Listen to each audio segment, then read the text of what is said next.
ela ainda não está funcionando direitinho. Ela começou a funcionar, ficou aí uns 15, Até 20... antes da oração. Hã? Até antes do pessoal começar a entrar. Não, estava funcionando, acho que uns 20 minutos, eu passando, dava tudo certo, e aí é assim mesmo, tecnologia, então parou de funcionar. Então eu vou fazer o seguinte, sou obrigado a ler o texto, e aí depois, enquanto isso, eu faço meus comentários e tal e tal. Mas hoje nós temos uma brincadeira, que é o tal do quiz. E o quiz são perguntas que eu vou fazer e a ideia é que vocês possam responder. E quem responder, por isso que eu coloquei a prancheta aqui, então a ideia é que vocês possam receber um papelzinho e com lápis e tal, e vocês responderem as perguntas. E quem tiver mais pontos vai ganhar esse livrinho aqui, que é o Orar e Vigiar. Vigiar e Orar. Mas eu já tenho ele. Dá para outro. Dá para o segundo lugar. Tá bom? Quem tiver já dá para o segundo lugar. Tá bom? Dá de presente para alguém de casa, amigo. Dá para presente para alguém de casa. Não, se não quiser levar, já tem, ótimo, pode dar para alguém. Então, nós vamos falar hoje sobre os discípulos de Jesus, os apóstolos de Jesus. E aí, essa semana, desde a semana passada, eu sabia que eu ia fazer essa palestra, e eu estou lá vendo no Netflix uma série que fala um pouco sobre esse tema. Aí eu fui lá e estou revendo, foi só a quarta vez que eu estou vendo a série, mas ela, no dia de hoje, ela para de passar no Netflix. Então aí a gente tem que pensar, ver uma outra maneira de poder ver essa série, que é muito legal e eu vou falar depois. Mas aqui eu não vou falar o nome da série, porque senão ela é uma das respostas do quiz, então por isso que eu não vou falar. Essa aqui é a questão. Ó, sem dar bizu aqui. Aí, então nós vamos falar dos discípulos de Jesus. E aí, obviamente, que eu lendo aqui, eu vou fazer uma leitura dinâmica. Fala, Celso. Vou fazer uma... Não é Celso? É. Isso. Você olhou para o lado, eu falei, errei o nome, meu Deus do céu. E aí, eu vou fazer uma leitura rápida, porque depois nós vamos gastar um pouco mais de tempo no próprio quiz e tal, tá bom? Mas, de qualquer forma, falando sobre os discípulos de Jesus, eu já li alguma coisa sobre o tema e tal, e aí Jesus foi fazendo as suas preleções, suas palestras, sempre ao ar livre e tudo mais, e foi cada vez mais gente, foi juntando cada vez mais gente, muito porque ele acabava fazendo os milagres, né? Quer dizer, aquele que estava com os surdos começavam a ouvir, os cegos a ver, doenças de pele que era muito comum naquela época, lepra, e aí ele, de alguma maneira não, ele de fato, quando a pessoa queria e era digna daquela cura, Jesus ia lá e fazia cura. Então, com isso, os adeptos de Jesus começaram a se unir e participar, invariavelmente, das suas preleções ao ar livre. E aí, começou a juntar muita gente, e muita gente seguindo no dia a dia. E eu já li números de 40, número de 70 pessoas, enfim, independente do número, aquele dia a dia, as pessoas saírem de suas residências para poder estar ali no dia a dia, começou a ficar muita gente. Então teve essa ideia de, não, vamos fazer o seguinte, eu pensando como Jesus, vamos fazer o seguinte, eu vou escolher aqui, quantos apóstolos? Quantos apóstolos Jesus escolheu? 12. Muito bem, muito obrigado. 12. Já está já saiu na frente. 12 apóstolos Jesus escolheu. E o restante que estava ali acompanhando deixou de fazer essa questão do dia a dia, porque de fato era muita gente, e sempre quando a pessoa está ali, a ideia tem que dar de comer, enfim, arrumar espaço para todo mundo, e começou a ficar complicado. Então, as pessoas vinham, faziam seus devidos tratamentos, acompanhavam um pouco, mas a ideia é que isso virassem células nas suas devidas cidades para poder fazer com que a boa nova, que era aquilo que Jesus estava levando, as suas ideias, o seu ideal, as suas... enfim, aquilo que ele estava trazendo como novidade, uma nova interpretação das leis de Moisés, que aquilo ali fosse então firmado em células nas cidades daqueles rapazes que estavam ali seguindo Jesus. Então, eu vou ler, e aí vamos ler aqui sentado mesmo. Então, todos já sabem, mas não custa repetir, que esse é o livro pelo qual a gente tira as nossas palestras, os temas das nossas palestras. Então, eu vou lá, a gente reescreve aqui, a ideia era passar para vocês, mas algum dia isso vai acontecer. Então, eu vou ler aqui. E aí, o tema de hoje, então, é: quem eram eles? Quem eram eles, os discípulos? Então, vamos lá. Indaga-se, uma certa frequência, se os apóstolos de Jesus, pessoalmente escolhidos entre os seus discípulos, deviam ser personalidades respeitáveis e famosas da casa de Israel. São Lucas refere-se que, naqueles dias de dificuldades e lutas, iguais aos nossos dias de hoje, ele os escolheu em número de 12, a fim de darem prosseguimento ao ministério que houvera iniciado em Nazaré. O seu discurso em Nazaré, naquela ocasião, gerara um grande tumulto na sinagoga, onde se realizavam os estudos das Escrituras de maneira monótona e repetitiva. Todos que lá estavam conheciam-no, na condição de modesto carpinteiro, cujo pai exercera a mesma profissão. José era carpinteiro.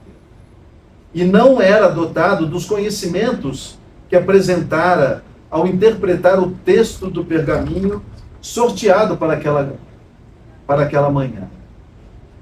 Vamos entrando. Sim, todos o conheciam. Todos conheciam Jesus.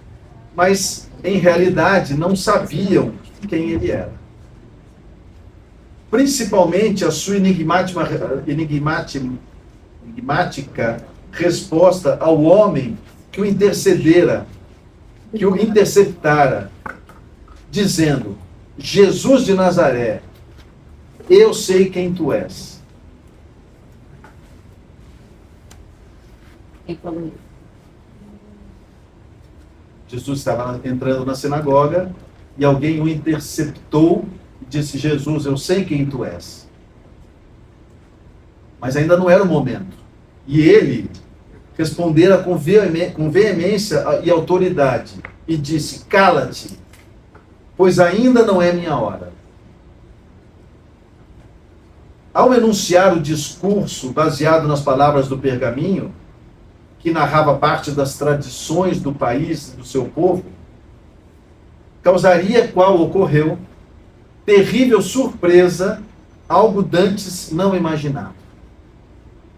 Naquelas dificuldades políticas e de descontentamentos generalizados entre o povo judeu, já que viviam justamente na época de Jesus, era a época do Império Romano, então eles estavam absolutamente descontentes. Mais uma vez, tinham saído do Egito como escravos, e aí, foram atrás da terra prometida, com Moisés dizendo essas coisas todas: vamos atrás da terra prometida. Estão ali estabelecidos, ali naquela região da Palestina, da Galileia e da Judéia, enfim, são diversos nomes que dão nome àquela condição geográfica ali.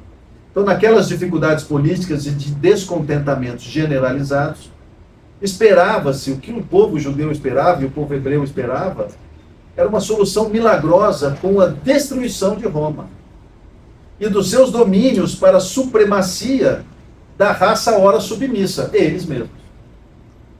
Então, eles queriam que viessem ali um Messias que fosse capaz de destruir Roma.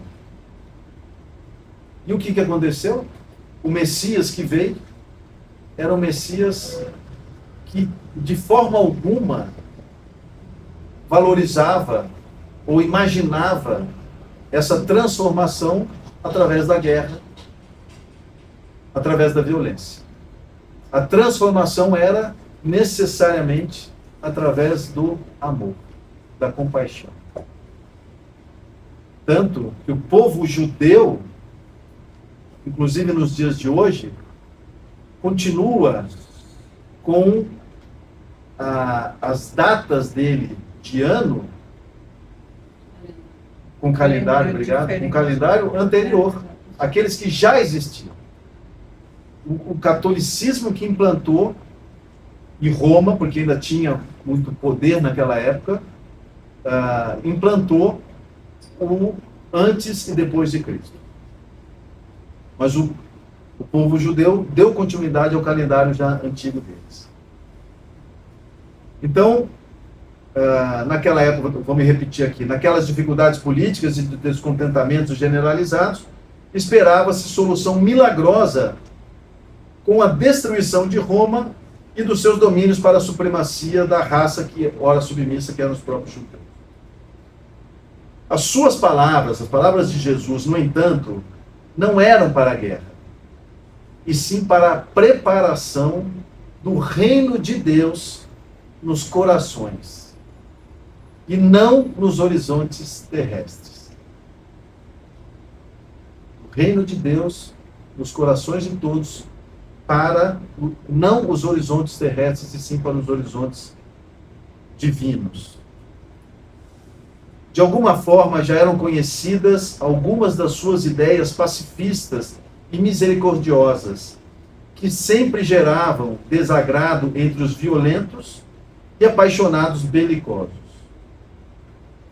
Mais surpresos ficaram os rebeldes, que dentre o povo judeu da época, tinha aqueles rebeldes que enfrentavam a guarda romana. Então eles eram chamados rebeldes. Então, mais surpresos ainda ficaram os rebeldes quando ele, Jesus, desapareceu das suas mãos criminosas.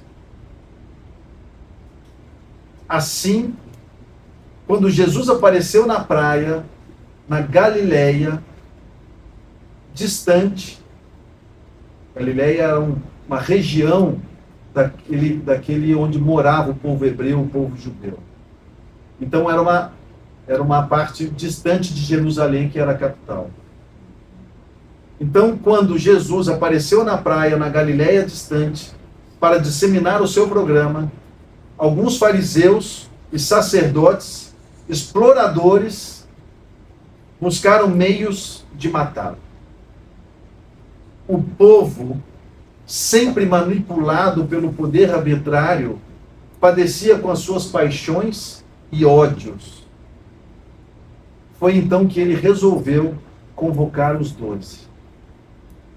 Todos eram pessoas simples, alguns analfabetos, inclusive. Uns 6 pescadores, um ex-cobrador de impostos, que todos odiavam, que apesar de ser judeu ou um hebreu, era cobrador de impostos. E quem gosta de pagar imposto? Principalmente quando você está sendo tomado à força, a tua região está sendo tomada à força, como era o caso de Roma. Então, o cobrador de impostos era uma pessoa, um irmão de raça, e ele estava trabalhando para Roma como cobrador de impostos. Então, ele era absolutamente odiado. Também odiado. Um também de fora da região. Temperamentos diferentes, interesses relativamente pequenos, pertinente apenas à sobrevivência. Quer dizer, aqueles que foram escolhidos tinham uma vida simples, eram ignorantes, analfabetos. E o que eles pensavam da vida basicamente era sobreviver. Não havia um príncipe um doutor da lei, um administrador, alguém que se destacasse na multidão e cujo nome estivesse aureolado pelas glórias e destaques do mundo. Todos eram simples e pertenciam ao povo lutador, não acostumados com as regalias que os destaques sociais e econômicos, inclusive, concedem aos seres humanos, especialmente nos grandes momentos. Eles tiveram muita dificuldade, os apóstolos escolhidos tiveram muita dificuldade em adaptar-se entre eles, porque tudo era sutil e escapava de imediato à percepção deles. Eram pessoas simples. Então aquilo que Jesus falava era sutil, eles não alcançavam aquilo que Jesus falava. A verdade é que eles não estavam acostumados às atividades transcendentais. E nem não se acreditavam capazes de realizar algo que fosse além das suas aspirações do dia a dia. Somente mais tarde, à medida que conviviam com ele e participavam do seu comportamento de Jesus, foram identificando quem ele era e qual a sua mensagem. Então, foram se adaptando conforme foram vendo as preleções e convivendo diariamente com Jesus. A coragem e o destemor sereno com que Jesus se conduzia, geravam embaraços naquele grupo simplório e algo alienado. Era, no entanto, com a sua cooperação do grupo, que ele, Jesus, formaria o discipulado. O apostolado que a todos quase levaria gloriosos ao holocausto, sob as armas odientas dos triunfadores da mentira. Apesar da sua fidelidade à lei de Moisés, Jesus tem uma passagem que os fariseus, os sacerdotes questionaram ele, e ele diz claramente: eu não vim destruir a lei, eu vim pôr a lei em curso, de uma maneira verdadeira. Então ele veio aprimorar a lei. Então, apesar da sua fidelidade à lei de Moisés, depois que ele foi crucificado, Tiago, um dos seus... Ó, o bizu, hein? Esse é um bizu do meu quiz, que vai ser daqui a pouco. Tiago foi martirizado, iniciando a gloriosa era do martírio em seu nome e da sua doutrina. Então a verdade é que, após Jesus ser crucificado, os 12 apóstolos tinham a missão de dar continuidade na boa nova, naquilo que Jesus trouxe. Jesus, antes de ir, os treinou, deu a eles o poder de fazer as mesmas coisas que Jesus fazia. Os capacitou para as pregações, os analfabetos aprenderam a ler e escrever, e também deu a eles o poder de cura, quando assim fosse necessário, na falta dele, Jesus. Então eles também começaram a ter o poder de cura. E obviamente que isso, a pessoa simples como era extremamente difícil entender que eles eram capazes de fazer uma cura como Jesus. E a tecla que Jesus batia sempre era: precisa de fé. Tenha fé no nosso Pai. Tenha fé em nosso Deus. Esse era o elemento principal que Jesus solicitava aos seus apóstolos. Se a gente trouxer ao dia de hoje, o que a gente precisa ter? é fé na vida. Fé de que tudo o que temos e acontecemos e somos e aquilo que vivenciamos e que é trazido até nós, Jesus está ciente e faz parte disso. Porque tudo o que a gente tem é motivo de engrandecimento da nossa moral, do nosso espírito, quando fizermos as nossas passagens para o plano espiritual. Então, Tiago, quando Jesus foi crucificado, começou a fazer as preleções, foi martirizado.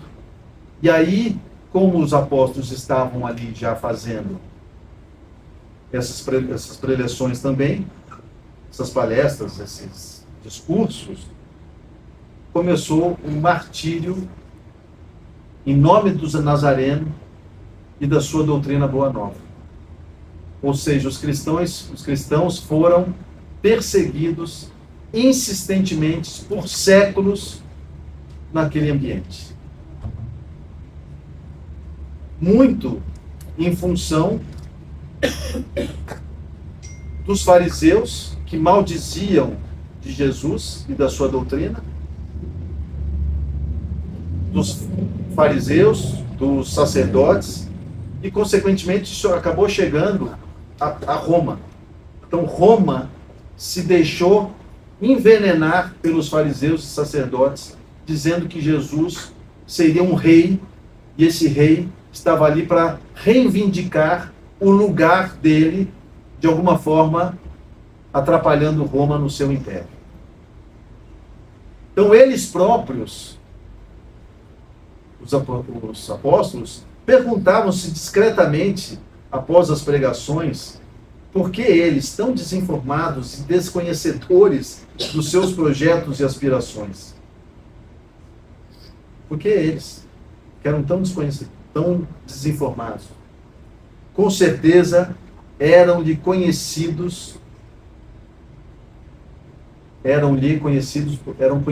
de Jesus. Jesus, quando veio, já sabia exatamente quem que ele iria ter como seu apóstolo. Já conhecia a alma daquelas pessoas. Então, já eram de conhecimento de Jesus. E ele sabia que, embora recobertos pela matéria putrescível, como todos somos, seriam capazes de enfrentar todos os percalços da luta e provar fidelidade nas mais difíceis situações. Esse era o ponto principal. Provar a fidelidade nas mais difíceis situações por serem pessoas simples, acostumadas à luta do dia a dia. Era questão de tempo e de convivência. Alguns, iguais a todas as criaturas, equivocam-se, tinham dúvidas e medos que Jesus diluía com a sua sabedoria e misericórdia. Mantinham os seus defeitos, inveja, ciúmes, disputas, mágoas, mas estavam preparados interiormente para o que viesse a acontecer, implantando a mensagem nos corações e vidas do mundo. A princípio, porque eram frágeis, então no princípio, como eram frágeis os apóstolos, auxiliavam-se reciprocamente e trabalhavam 2 a 2, a fim de que não deperecessem na fé. Fortalecidos depois do Pentecostes, uma festa cristã, enfrentaram os povos com o seu verbo luminoso e seus incomparáveis fenômenos curadores e fascinantes. Sob as bênçãos do Espírito Santo, libertavam os enfermos, os obsediados, os cegos, os surdos, os mudos, os aleijados, todos do seu cárcere. A fé ardente que os incendiava,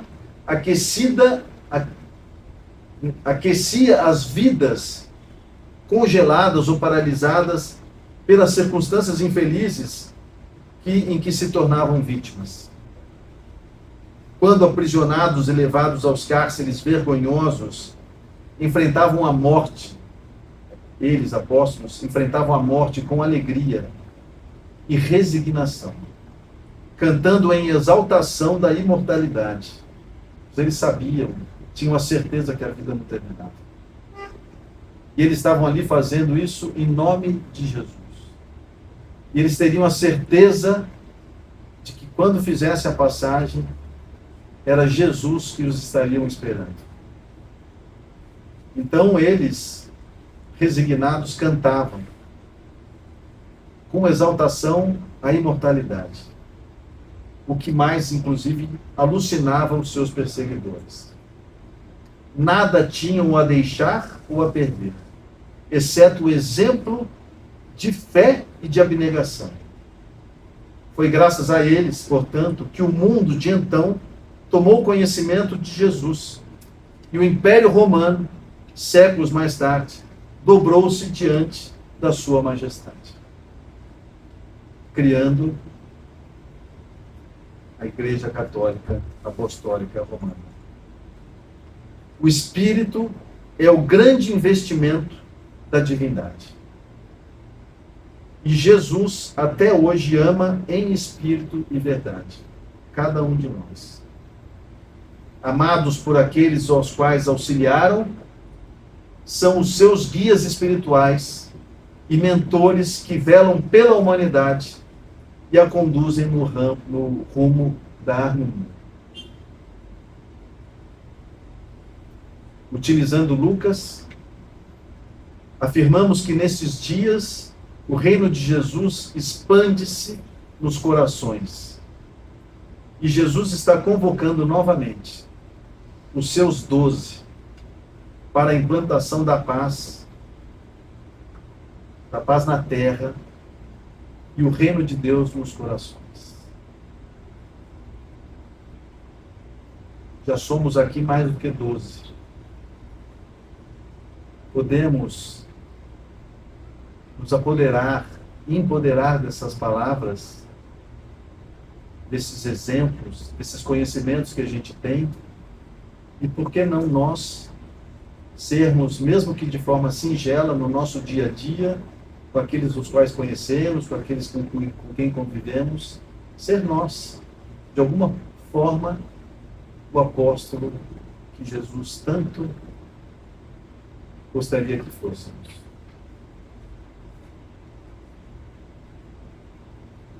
Então esse é o recado de hoje. Esta é a leitura de hoje.